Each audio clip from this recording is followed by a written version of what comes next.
Okay.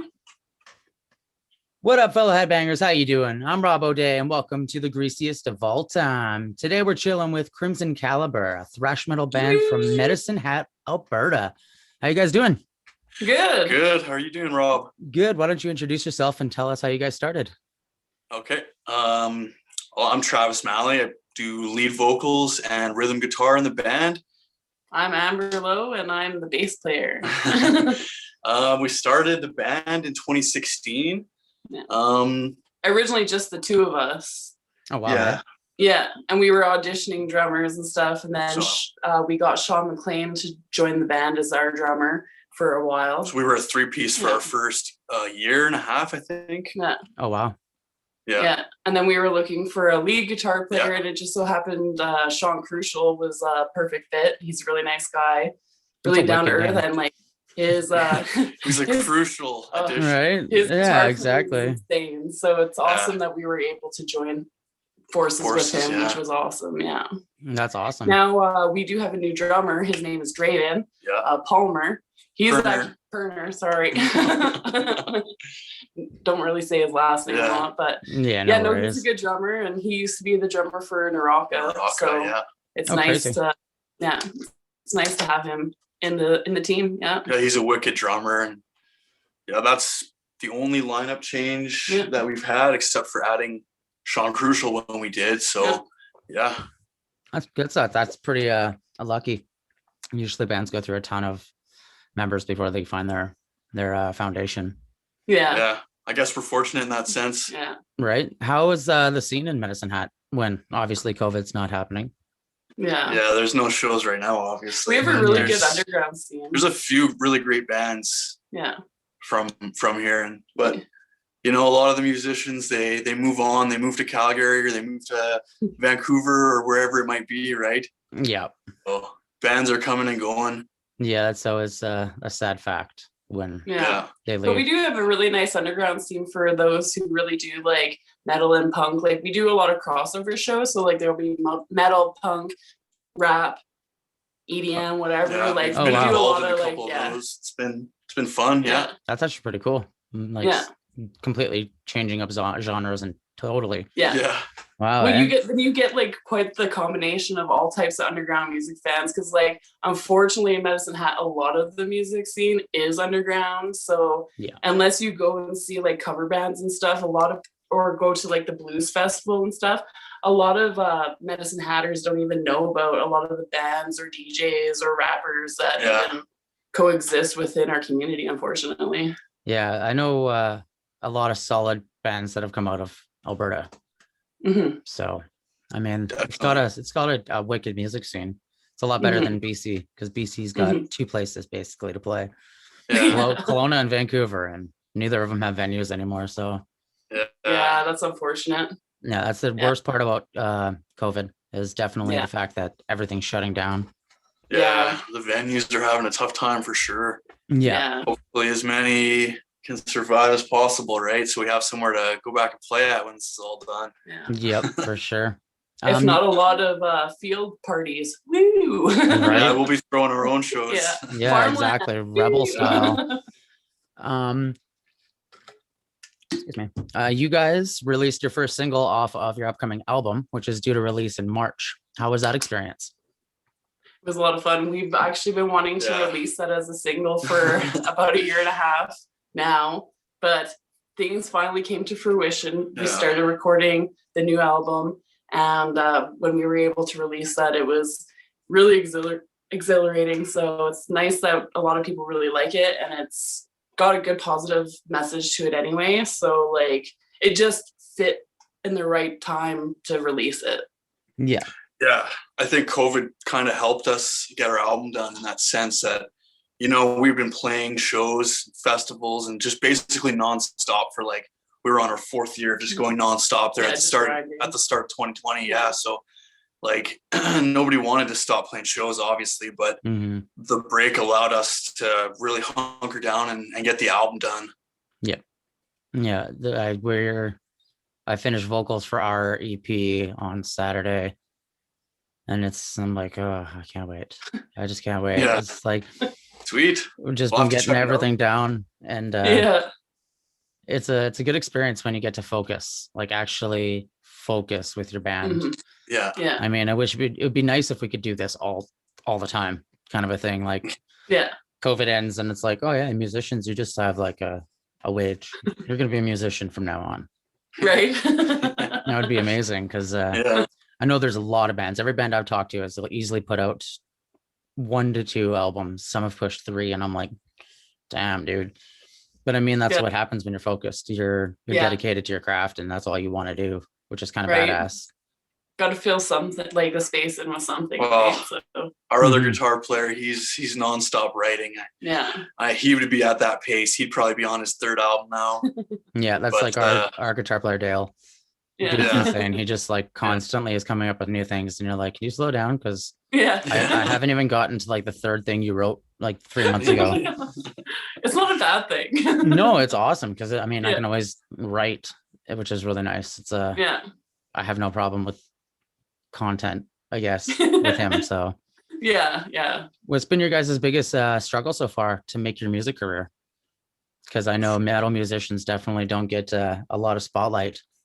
Well, Yeah, I mean, especially being from Canada, right? Like we have such a smaller population than our neighbors down south. And Mhm. yeah. like I think that some of those bands from the States, they take that for granted, just how many more potential fans there are out there. Mhm. So I mean, yeah, we've played some empty shows. We played some really packed shows too. And yeah, I would have to say that the biggest struggle is getting people out to the shows Mhm. consistently, especially in a small city like Medicine Hat. We might only have a couple hundred people at any given time that are interested in our scene. Yeah. Yep. And if we can get 50 of them out in one night, it's a good night, you know? Yeah. Yep. No, I'm from Penticton, so I know. Yeah. Yeah. But I It's think tiny. like maybe we care, like it's nice when you can play music for the music, and even if it is to 2 people, you're playing the music that you like to people that maybe have never seen you before. So Yeah. when you're driven by just the passion of it, I think when it boils down to it, it doesn't really matter like the things that you didn't accomplish. It's the things that you really like put out there and like brought to people's lives that were able to be there for it. Yeah, no, for sure. It's I think my biggest, I think my favorite show ever that I've ever performed, because I've done rock, EDM, hip hop, and metal, but it was a hip hop show, and there was like, I think he was probably close to like 11 years old, and he came up and he asked us, he's like, you guys have changed my life. Can I have a picture with you? And he asked for our autograph, and I was like, you know what? Like, I don't care if I ever play to like 1,000 people and they all like me. That one kid made me Yeah. so happy. That's Yeah. amazing. You know, it's just like, I don't know, you when you touch people on that level, Yeah. it's kind of cool. Right. Oh, Yeah. absolutely. Warming co- of the soul. Exactly, right? Especially with metal. Like, I mean, it's different when people are listening to an acoustic artist and they're just Right, like you're in follow the la. moment. Yeah, Yeah. it's metal. There's an emotion that's like Yeah. connected Yeah. between the crowd and the band. Especially Mhm. big shows when you feed off each other. It's like, fuck, man. Yeah. It's exhilarating for sure. Yeah. When Well, when we COVID, got to play Loud as Hell with Goat Whore, actually, we got to Yeah. play our biggest show. There was a few hundred people there, and that was quite amazing. Yeah, to Loud as Hell experience. 2019 was Yeah. the year. right? last- Yeah. My guitar player got to play Download Festival, and I'm so jealous because, like, Oh wow. could you imagine playing in the UK? That'd be That's sick. insane. Right? Yeah, That'd be he got to open for some of his like biggest idols, and I'm like, man, that's the dream. Like, that's where we're working That is towards. the dream. Yeah, I Yeah. That's wish. the dream. When COVID stops, where do you guys see yourself going? To the top. Back to the grind. Yeah, back on the grind probably with our new album, and get back out on the road and, you know, try to win over those fans and sell as much merch as we can. Yeah. Hopefully get some festivals booked. Mm-hmm. Yeah. Maybe string together a little tour, week or two-week tour or something like that. Yeah, that'd be nice. I'd be happy with one show right now. Yeah. Right, yeah. Our last show was just over a year ago. We got to open up for Bison, and then that was the last show. Everything hit lockdown, and we were like, damn it. Yeah. Yeah, because our we had a last bunch lined was- up. It was in January last year, Yeah, and Black played Cat. the Black Cat Tavern in Saskatoon. That was our last show. Yeah. So that's over a year now. Yeah, I've only performed in Saskatchewan once. And it was that was our only time too. And I'm from there originally. Right. It was unique. Like, we got a lot of love. And I was like, yeah, dude, like, this is awesome. Especially for metal. Like, I was really surprised. Yeah. Definitely surprised because you never really see big crowds for metal unless you're like in the States or in Europe, obviously, because that's where we should be. That's where we should all be.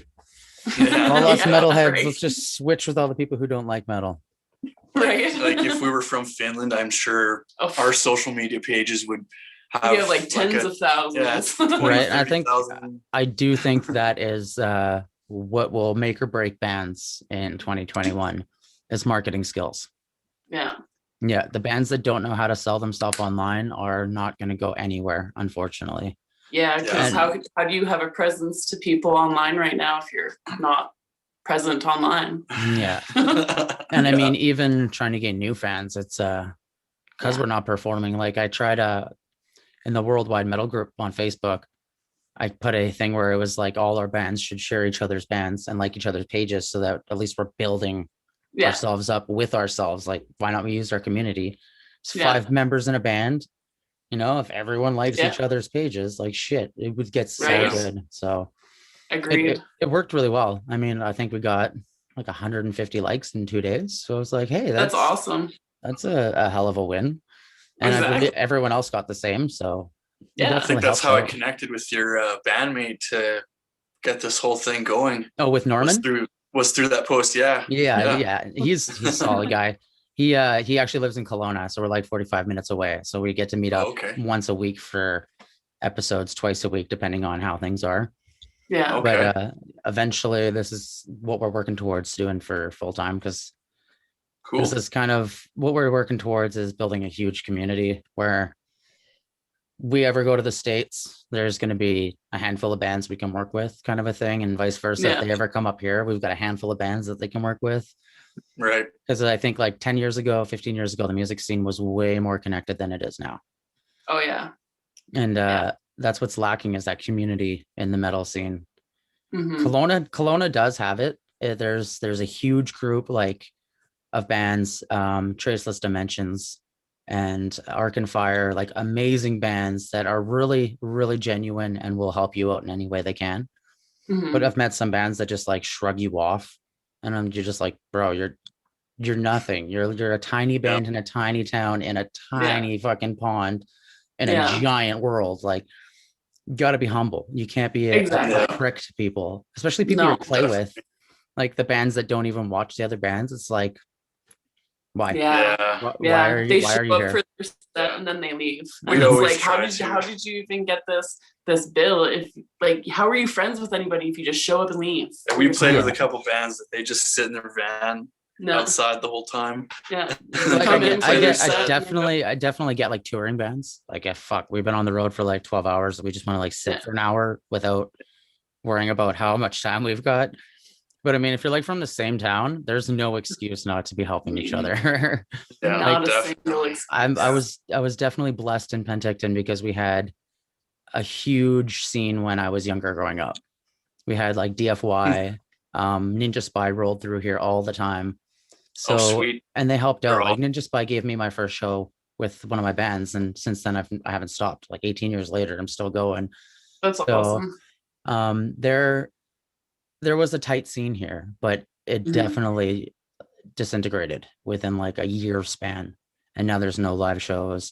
And if it is, it's country artists or acoustic artists or cover bands.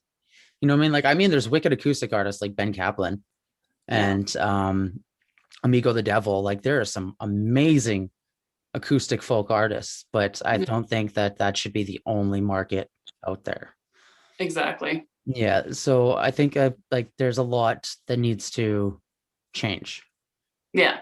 And that's kind of one of the things, is if you guys were to change anything in the music industry, what do you think it would be? To make people more humble and more connected, honestly. Right? Yeah. Yeah. There's a lot A lot of bands. There's a have said lot that. to fix. There's a lot to Yeah. fix. There's also a lot of benefit too. If I was a magician, just think, Yeah, and then 100%. Yeah, everybody no. would just love each other. We'd all get along. Yeah, it's funny Yeah, because we interview bands from all over the place. We did one from Texas yesterday. I believe it was yesterday, but they say the same thing. Just Yeah. that like they wish that things were more connected. I think every band basically has said, some bands have said their scene is connected and some have said it's really broken. Yeah. And But you know what? The Nick crew in our scene is like, they're pretty connected, but it would be nice if like, because there are some other bands that maybe just aren't as connected as some in our group, right? So it'd be nice if we could all just. There's 3 or 4 bands from here that we're pretty tight with. Yeah. And there's a couple bands, you know, that we aren't as tight with, I guess. Yeah. But yeah.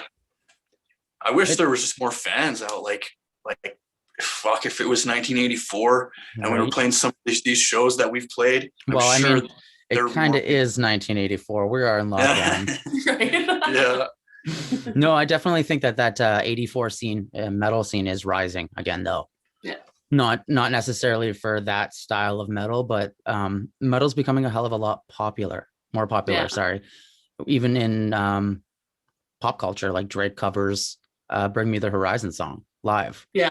And I always bring that up as a reference because I find that absolutely hilarious. Like he's not even singing. He literally just presses fucking play and jumps around moshing because he thinks it's cool. And I'm like, just fucking embrace metal, man. Like the whole world wears dark clothes and heavy makeup, like fucking black metal members. And they're just like, oh no, that's pop. Nah, bitch, that's fucking metal. We created that shit. So I just know. I wish I think the one thing I wish I could change in the music industry would be the way things are run, either with marketing, how to get exposure. I wish there was such a elitist group of label owners or magazine running people that just like, oh, you have to have fucking 20,000 fans before we'll even like look at you. But I mean, realistically, you can pay for 20,000 fans and have shitty fucking music.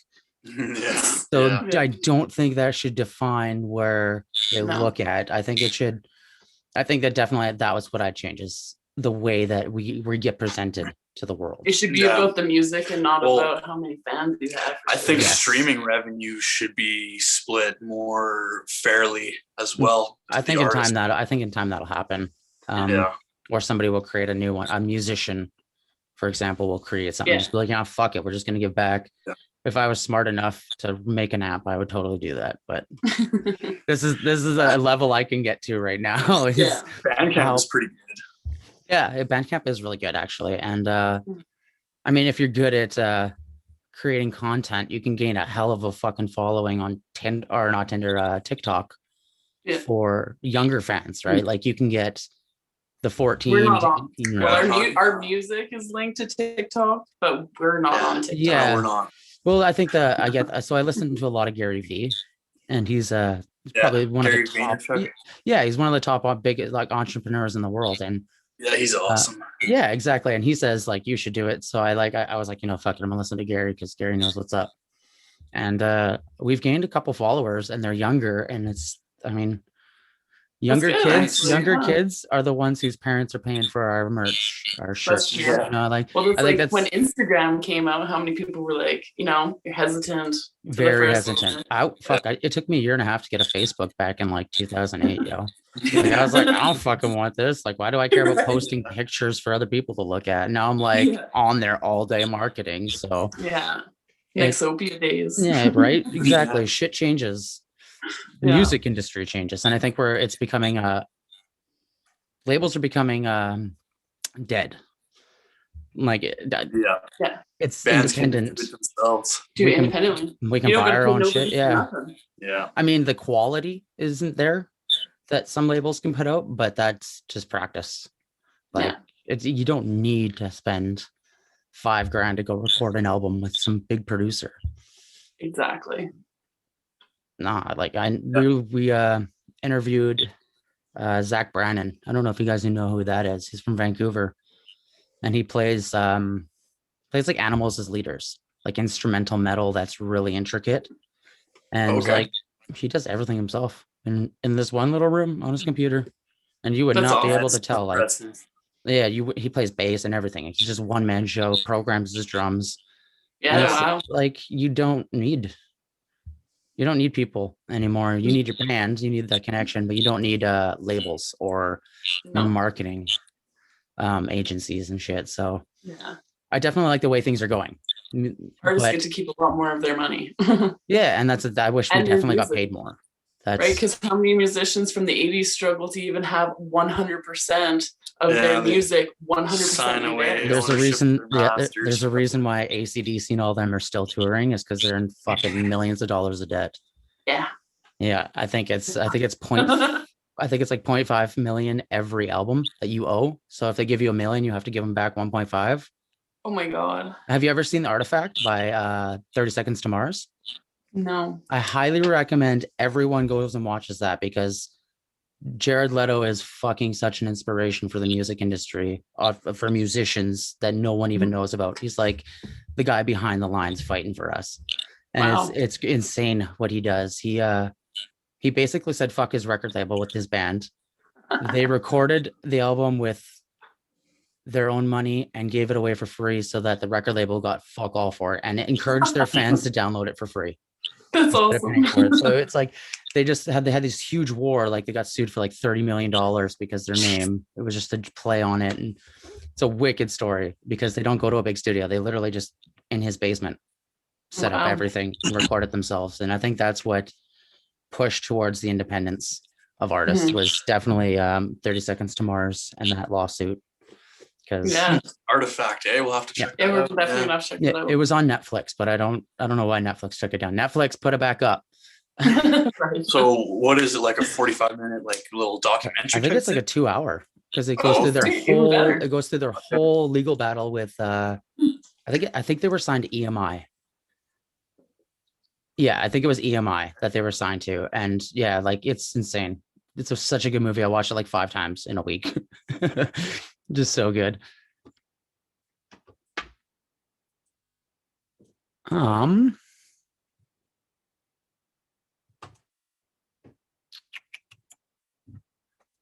don't know if we lost connection or not.